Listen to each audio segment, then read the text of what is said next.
Hello વિદ્યાર્થી મિત્રો, હવે આપણે આજના નેક્સ્ટ ટોપિક પર પહોંચી ગયા છીએ, જે ટોપિકનું નામ છે, તમે જોઈ શકો છો, કેપેસિટન્સ પર ડાઇલેક્ટ્રિકની અસર.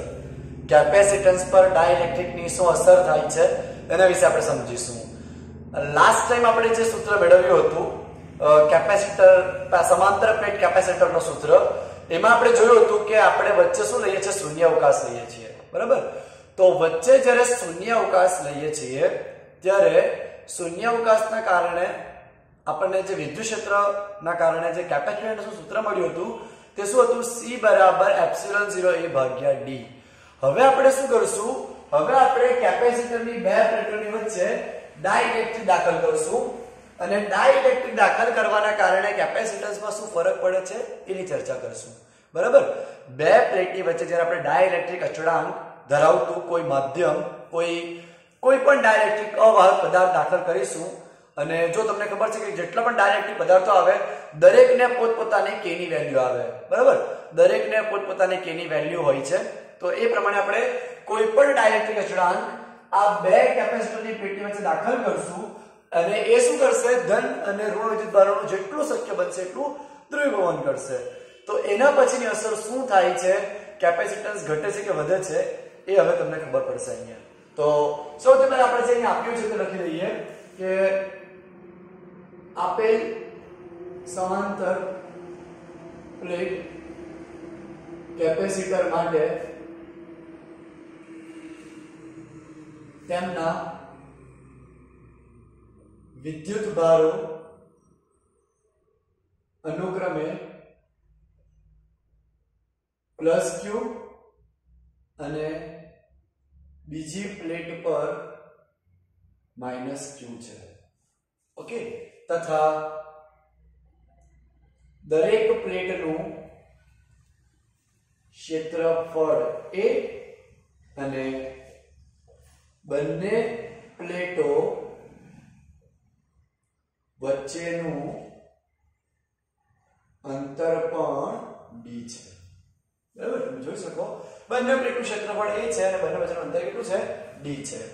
તો આપણે જ્યારે આ પરિસ્થિતિ હોય ત્યારે આ પરિસ્થિતિ વખતે વિદ્યુત ક્ષેત્ર આપણું મૂળ વિદ્યુત ક્ષેત્ર આપણે ધારો કે E0 લઈ લઈએ. બંને પૃષ્ઠ કેન્દ્ર આપણા અનુક્રમે શું થશે? એકની પ્લસ સિગ્મા થશે, બીજાની માઈનસ સિગ્મા થશે, તથા બંનેની પૃષ્ઠ વિદ્યુત ભાર ઘનતા પ્લસ સિગ્મા અનુક્રમે લખવું પડશે. અનુક્રમે પૃષ્ઠ વિદ્યુત ભાર ઘનતા પ્લસ સિગ્મા તથા માઈનસ સિગ્મા થશે. આ રીતે એકની પ્લસ સિગ્મા હશે તો બીજાની શું હશે? માઈનસ સિગ્મા થશે. એકની આપણી વિદ્યુત ભાર પૃષ્ઠ ઘનતા પ્લસ સિગ્મા હશે તો બીજાની આપણી વિદ્યુત ભાર પૃષ્ઠ ઘનતા માઈનસ સિગ્મા થશે.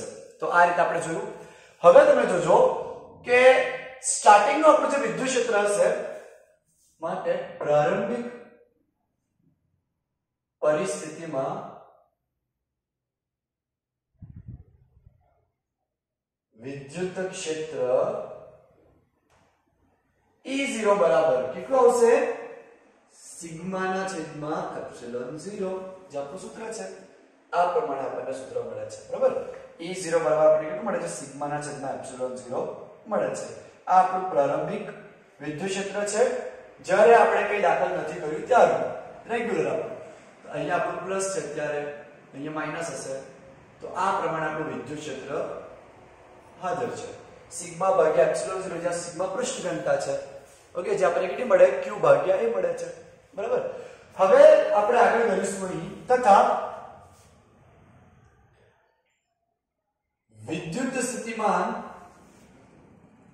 V0 થશે અને વિદ્યુત સ્થિતિમાન અને વિદ્યુત ક્ષેત્ર વચ્ચેનો સંબંધ કેટલો થશે? E0 બરાબર V0 ભાગ્યા d. આપણે ડાયરેક્ટ લખીએ છીએ V0 બરાબર E0 d થશે. આટલું થશે. તથા કેપેસિટન્સ કેટલું થશે તે જુઓ. તથા કેપેસિટન્સ C0 બરાબર એપ્સિલોન 0 a ભાગ્યા d આવે છે. ઓકે, તો આને આપણે અહીંયા સમીકરણ 1 આપી દઈએ અને આપણે જો વિદ્યુત ભાર વિદ્યુત શક્તિમાન અને કેપેસિટરનો સંબંધ લખવો હોય તો આપણને ખબર છે કે Q બરાબર C V0, એટલે કે આપણે C ને કરતા બનાવી દઈએ. જો અહીંયા આપણે C ને કરતા બનાવી દઈએ તો શું થઈ જશે? C0 બરાબર Q ના છેદમાં V0 થઈ જશે. આ બંને સરખા જ છે, C0 C0. તો તમે અહીંયા એપ્સિલોન 0 ભાગ્યા d બરાબર Q ભાગ્યા V0 પણ લખી શકો છો, એમાં કોઈ પ્રોબ્લેમ નથી, આપણે રીતે લખી શકીએ છીએ. હવે આપણું મેઇન પિક્ચરનો મેઇન સીન હવે સ્ટાર્ટ થાય છે કે હવે આપણે શું કરતા છે? બે પ્લેટની વચ્ચે ડાઇલેક્ટ્રિક સ્લેબ દાખલ કરતા છે. બરાબર, હું તમને આકૃતિ દોરીને બતાવીશ. અહીંયા આપણે આકૃતિ દોરીએ. આપણી પાસે જે કેપેસિટર છે એ કેપેસિટર ની આ પ્રથમ પ્લેટ, આ આપણા કેપેસિટરની બીજી પ્લેટ છે. બરાબર, આપણી જે પ્રથમ પ્લેટ છે એના પર આપણે પ્લસ q વિદ્યુતભાર લીધો છે, બીજી પ્લેટ પર આપણે માઈનસ q વિદ્યુતભાર લીધો છે. અને આ રીતે રેડ પેનથી જો હું દર્શાવું છું, આપણે સમાન ક્ષેત્રફળ ધરાવવું એટલું જ, અને આટલી ગેપ રહી રીતે થોડી રીતે સારી રીતે ખબર પડે એટલા માટે આપણે ગેપ રાખીએ છીએ. આ રીતે આપણે ડાઇલેક્ટ્રિક દાખલ કર્યો સ્લેબ. હવે આપણને ખબર છે કે એ ધન વિદ્યુતભાર છે. ઓકે, તો એના કારણે શું થશે કે ડાયપોલમાં જેટલા પણ પ્લસ માઈનસ હશે બધા છૂટા પડશે. ડાઇલેક્ટ્રિક જે મટીરીયલ છે, જે દ્રવ્ય છે આપણું, એના અંદર જેટલા પણ ધન અને ઋણ વિદ્યુતભારો હશે એ છૂટા પડશે આકર્ષિત થઈને. તો જેટલા પણ ઋણ હશે એ બધા અહીંયા આવી જશે. આ બધા જે ઋણ વિદ્યુતભારો છે એ બધા ઋણ વિદ્યુતભારો આપણા અહીંયા આવી ગયા, અને જેટલા પણ ધન વિદ્યુતભારો છે એ બધા ધન વિદ્યુતભારો આપણા અહીંયા આવી જશે. ઓકે, આ રીતે થઈ જશે. અને વચ્ચે પણ ઘણા બધા હશે, એવું નથી કે વચ્ચે નહીં હશે, વચ્ચે પણ આપણા ઘણા બધા આવી રીતે વિદ્યુતભારો હશે.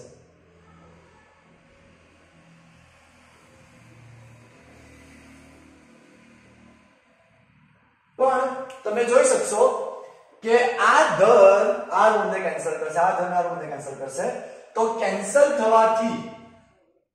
થવાથી બધા જ આપણે અહીંયા બતાવતા નથી, આપણે માત્ર એ બતાવીએ છીએ કે જે બાકી રહી ગયા.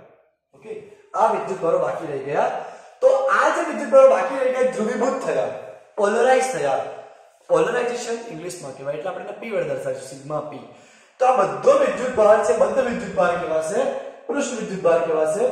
એને આપણે સિગ્મા p વડે દર્શાવીશું, સિગ્મા p. ઓકે, તો એ આપણને અહીંયા મળશે સિગ્મા p, જે આપણો માઈનસ હશે, માઈનસ સિગ્મા p. અને આ આપણું જે હશે એ આપણું પ્લસ સિગ્મા p હશે. એને બંધ વિદ્યુતભાર પૃષ્ઠ ઘનતા પણ કહેવાશે. ઓકે, તો એ આપણું ધ્રુવીભૂત પૃષ્ઠ ઘનતા અથવા બંધ વિદ્યુતભાર પૃષ્ઠ ઘનતા પણ કહી શકાય છે. તો આની આપણે ચર્ચા કરી થોડી. તો પહેલા વિદ્યુત ક્ષેત્ર જે હતું અને અત્યારે જે વિદ્યુત ક્ષેત્ર છે એ બંનેમાં શું ફરક પડ્યો એની આપણે ચર્ચા કરીએ. તો જુઓ, આપણો પરિણામી વિદ્યુત ક્ષેત્ર નેટ કહેવાય. પરિણામી, નેટ એટલે પરિણામી વિદ્યુત ક્ષેત્ર. તો પહેલા આપણું કેટલું હતું? E0 હતું. ઓકે, પહેલા આપણી પાસે E0 વિદ્યુત ક્ષેત્ર હતું, આ રહ્યું. ત્યારે આપણી બધી રેખાઓ આ રીતે હતી. હવે શું થયું? વચ્ચેથી ઘણા બધા પોઈન્ટ કેન્સલ થઈ ગયા, ઘણા બધા પ્લસ માઈનસ કેન્સલ થઈ ગયા, એટલે વિદ્યુત ક્ષેત્રમાં ઘટાડો થયો. બરાબર, તો હવે આપણે બાકી કેટલું રહી ગયું? આટલા ઋણ બાકી રહી ગયા, આટલા ધન બાકી રહી ગયા, અને એના કારણે જે વિદ્યુત ક્ષેત્ર ઉત્પન્ન થાય છે એ જ બાકી રહી ગયું. ધેટ મીન્સ કે માત્ર EP વિદ્યુત ક્ષેત્ર બાકી રહી ગયું, બાકી બધું વિદ્યુત ક્ષેત્ર આપણું કેવું થઈ ગયું? કેન્સલ થઈ ગયું. ઓકે, અને યાદ રાખજો, આપણે પ્રથમ ચેપ્ટરમાં ભણ્યા હતા કે બે કુલમ્બના નિયમમાં બે વિદ્યુતભારો હોય તો બે વિદ્યુતભારો વચ્ચે જે બળ લાગે છે એ F લાગે છે જ્યારે શૂન્ય અવકાશ હોય.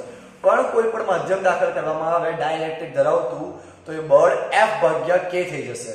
બરાબર, એ જે આપણું સૂત્ર હતું આપણે આ રીતે લખેલું, માધ્યમમાં જે બળ લાગે છે એ મૂળ બળના k માં ભાગનું થઈ જાય છે, k માં ભાગનું. બરાબર, હવે આપણને ખબર છે કે F બરાબર QE આવે, તો Qm એટલે કે આપણે E0 લખી દઈએ. E0 બરાબર QE છેદમાં k. Q cancel. એનો મતલબ કે ડાઇલેક્ટ્રિક દાખલ કરવાથી વિદ્યુત ક્ષેત્ર પણ એમાં ભાગનું ઘટે છે. બરાબર, તો આ પરિણામી જે વિદ્યુત ક્ષેત્ર છે એ ડાઇલેક્ટ્રિક દાખલ કર્યા બાદનું છે. તો અહીંયા આપણું શું થઈ જશે? E0 ભાગ્યા k આવી જશે. મૂળ વિદ્યુત ક્ષેત્ર જે હતું તેમાં k માં ભાગનું આવી ગયું, કેમ કે આપણે એમાં ડાઇલેક્ટ્રિક દાખલ કર્યું છે. બરાબર, હવે બરાબર ધ્યાન આપતા રહેજો. આ આપણું E0 જે હતું તે જ છે અને આ આપણું ધ્રુવીભૂત EP. પરંતુ E0 ની કિંમત આપણને કેટલી આપી છે? સિગ્મા ભાગ્યા એપ્સિલોન 0. તો આ કિંમત આપણે અહીં મૂકી દેશું. તો સિગ્મા છેદમાં એપ્સિલોન 0 ગુણ્યા k. હવે આ E0 ની કિંમત પણ શું આવશે? સિગ્મા છેદમાં એપ્સિલોન 0 અને આ જે આપણું છે એ ધ્રુવીભૂત ધ્રુવીભવન જે થયું વિદ્યુતભારું એના કારણે ઉત્પન્ન થતું વિદ્યુત ક્ષેત્ર છે. તો એને આપણે આપીશું સિગ્મા p ના છેદમાં એપ્સિલોન 0. તો એપ્સિલોન 0 આપણું કોમન નીકળશે, કેન્સલ પણ થઈ જશે. તો સિગ્મા ના છેદમાં એપ્સિલોન 0 k બરાબર 1 ના છેદમાં એપ્સિલોન 0 આપણે કોમન લઈ લઈશું. તો સિગ્મા માઈનસ સિગ્મા p આ રીતે મળી જશે. હવે આપણે એપ્સિલોન 0 કેન્સલ કરી દેશું. તો એપ્સિલોન 0 કેન્સલ કરી દેવાથી હવે જે આપણું બાકી પદ રહ્યું તે આપણને શું મળ્યું? સિગ્મા ના છેદમાં k બરાબર સિગ્મા માઈનસ સિગ્મા p. એનો મતલબ જે ચોખ્ખી પૃષ્ઠ ઘનતા છે એ સિગ્મા જેટલી બાકી રહી ભાગ્યા k આવ્યું, કારણ કે આપણે ડાઇલેક્ટ્રિક ઉમેર્યું છે. ડાઇલેક્ટ્રિક આ ડાઇલેક્ટ્રિક મટીરીયલ ઉમેરવાના કારણે આપણી જે પૃષ્ઠ વિદ્યુતભાર ઘનતા છે જે સ્ટાર્ટિંગમાં હતી અને અત્યારે જે બાકી રહી ગઈ, આ જે રેડ કલર આપણે બતાવી છે અત્યારે બાકી રહી ગઈ છે સિગ્મા p, એ બંનેનો તફાવત એ સિગ્મા બરાબર આવે છે ભાગ્યા k. ભાગ્યા k આપણે એટલા માટે લખીએ છીએ બીકોઝ આપણી પાસે અત્યારે ડાઇલેક્ટ્રિક આપણે દાખલ કરેલું છે, તો એટલા માટે આપણે લખ્યું. તો આને આપણે આપી દઈશું સમીકરણ નંબર 2 જેનો આપણે ઉપયોગ કરીશું. ઓકે, તો હવે આપણે આગળ કરીશું કે ડાઇલેક્ટ્રિક સ્લેબ બે પ્લેટોની વચ્ચે દાખલ કરતા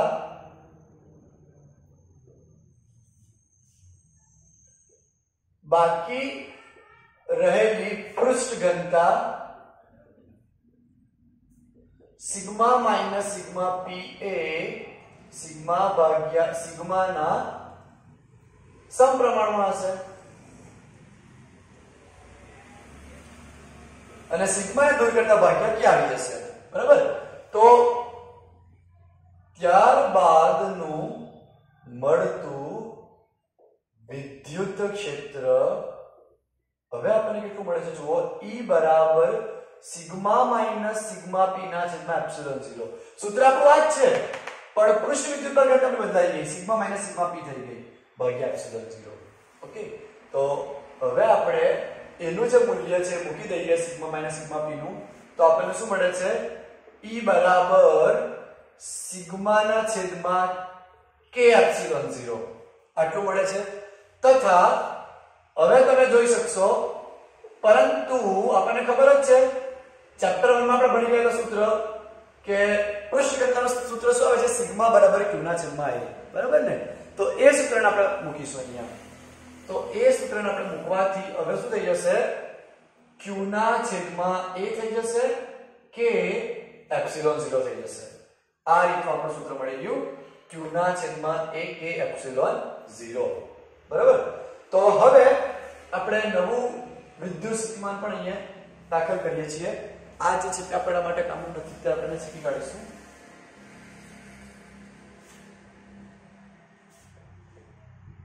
ઓકે, હવે આપણે અહીંયા આગળ કરીએ છીએ. જુઓ, હવે બે પ્લેટો વચ્ચે ઉદ્ભવતું વિદ્યુત સ્થિતિમાન V બરાબર શું થશે? E ના d ગણું, E into d. બરાબર? અંતરના વિદ્યુત ક્ષેત્ર ગણું થશે. V બરાબર ED. અને આપણે આપી દઈએ સમીકરણ નંબર 3. સમીકરણ 3 ની કિંમત મૂકતા જો આપણે સમીકરણ 3 ની કિંમત મૂકીશું તો V બરાબર E આપણે મૂકી દઈએ q છેદમાં a k એપ્સિલોન 0. બરાબર? d તો પહેલેથી છે જ, તો d ને તો આપણે એમ જ રાખવાનું છે, ફેર નથી કરવાનું એના સાથે. ઓકે, તો આ આપણને વિદ્યુત સ્થિતિમાનનું સૂત્ર મળી ગયું, એને આપણે સમીકરણ નંબર 4 મૂકી દઈએ. આપણને તો એની રાહ જોતા છે કે આપણને કેપેસિટન્સ કેટલું મળે છે ડાયરેક્ટ દાખલ કર્યા બાદ. કેપેસિટન્સમાં વધારો થાય છે કે ઘટાડો થાય છે. તો આપણી ચર્ચાને આગળ વધારીએ. હવે આપણે શું કરશું, કેપેસિટરનું સૂત્ર લખીશું. આમ બે પ્લેટો વચ્ચે ડાઇલેક્ટ્રિક દાખલ કર્યા બાદ મળતું કેપેસિટન્સ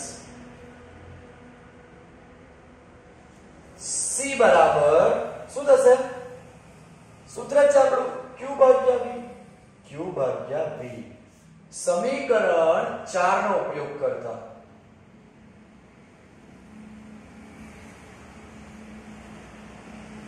સમીકરણ 4 નો આપણે ઉપયોગ કરીશું તો શું થશે? આ જે V છે એની બદલે આપણે મૂકી દઈએ આ કિંમત અહીંયા. તો Q D છેદમાં A K એપ્સિલોન 0. Q આપણું કેન્સલ થઈ જશે તો બાકી જે રહી જશે આ એપ્સિલોન 0 K ઉપર જતું રહેશે. તો A એપ્સિલોન 0 K ભાગ્યા બાકી રહી ગયું D. ઓકે, તો આ આપણા માટે બહુ અગત્યનું સૂત્ર આવી ગયું. હવે તમે સમીકરણ 1 જુઓ. સમીકરણ 1 પર આપણને ખબર છે કે સમીકરણ 1 માં આપણે શું આપ્યું છે? એપ્સિલોન 0 ભાગ્યા D પ્રારંભિક કેપેસિટર, જેને આપણે ડાયરેક્ટલી દાખલ કર્યું હતું નહીં. તો સમીકરણ 1 પરથી આ જે રેડ કલરથી બતાવું છું એની જગ્યાએ ફરી પાછું આપણે શું મૂકી શકીએ છીએ? C0 મૂકી શકીએ છીએ. તો સમીકરણ 1 નો ઉપયોગ કરતા આપણે સમીકરણ 1 નો ઉપયોગ કરીશું તો શું થઈ જશે? C બરાબર C0K. બહુ ઇમ્પોર્ટન્ટ સમીકરણ આવી ગયું આપણું. એનો મતલબ એવો થયો કે પહેલા જે કેપેસિટન્સ હતું તેની સાથે K ગુણાય છે અને K નું મૂલ્ય તો હંમેશા 1 કરતા વધારે જ આવવાનું છે. અહીંયા આપણા માટે K નું મૂલ્ય હંમેશા 1 કરતા વધારે જ આવવાનું છે, કારણ કે શૂન્ય અવકાશ માટે જ K નું મૂલ્ય 1 છે ડાયનેમિક અચળાંકનું. તો અહીંયા તો મૂલ્ય વધારે જ આવવાનું છે. એનો મતલબ એવો થયો કે કેપેસિટન્સમાં વધારો જ થશે હંમેશા. ઓકે, એક વાત ફરી પાછી તમારા મન મંદિરમાં બેસાડી દો કે જ્યારે પણ કેપેસિટરની બે પ્લેટોની વચ્ચે ડાઇલેક્ટ્રિક દાખલ કરવામાં આવે છે ત્યારે કેપેસિટન્સમાં K ગણો વધારો થાય છે. બરાબર, માની લેવું કે પહેલા આપણો કેપેસિટર 5 માઇક્રોફેરેડ હતું અને K ની વેલ્યુ 3 આપણે લીધી. તો પહેલા કેપેસિટન્સની વેલ્યુ ખાલી માત્ર 5 માઇક્રોફેરેડ જ હતી. હવે આપણા કેપેસિટરની વેલ્યુ કેટલી થઈ ગઈ? 5 ગુણ્યા 3 એટલે 15 માઇક્રોફેરેડ થઈ ગઈ. તો કેપેસિટન્સનું મૂલ્ય વધી ગયું. બરાબર, તો આ રીતે ડાઇલેક્ટ્રિકમાં અચળાંકમાં દાખલ કરો, ડાઇલેક્ટ્રિક અચળાંકને બે પ્લેટોની વચ્ચે દાખલ કરવાથી એની કિંમતમાં વધારો થશે. તો એ આપણા માટે અગત્યનું હતું. હવે બીજો એક પોઈન્ટ આપણે જોઈએ. અહીંયા થોડો વ્યાખ્યા છે તેની, એ આપણે જોઈએ. બરાબર, તો આ અહીં આપણે આ જે સૂત્ર આવ્યું હતું એમાં એપ્સિલોન 0K છે. એપ્સિલોન 0K ને માધ્યમનો પરાવૈદ્યુતાંક કહે છે. તો આપણે લખીશું અહીં એપ્સિલોન 0K ને માધ્યમનો પરાવૈદ્યુતાંક કહે છે. બરાબર, અને એને એપ્સિલોન વડે દર્શાવાય છે. એનો મતલબ એવો થયો કે એપ્સિલોન 0K એપ્સિલોન બરાબર થઈ ગયું એટલે કે K ની વ્યાખ્યા આપણને શું મળે છે? એપ્સિલોન ભાગ્યા એપ્સિલોન 0, જ્યાં એપ્સિલોન 0 ને શૂન્ય અવકાશનો પરાવૈદ્યુતાંક કહે છે. ઇંગ્લિશમાં એને પરમિટિવિટી કહેવાશે. વેક્યુમ પરમિટિવિટી, શૂન્ય અવકાશની પરમિટિવિટી. હવે તમારે વ્યાખ્યા લખવી હોય ડાઇલેક્ટ્રિક અચળાંકની તો આવી રીતે લખી શકો કે માધ્યમના પરાવૈદ્યુતાંક અને શૂન્ય અવકાશના પરાવૈદ્યુતાંક ના ગુણોત્તરને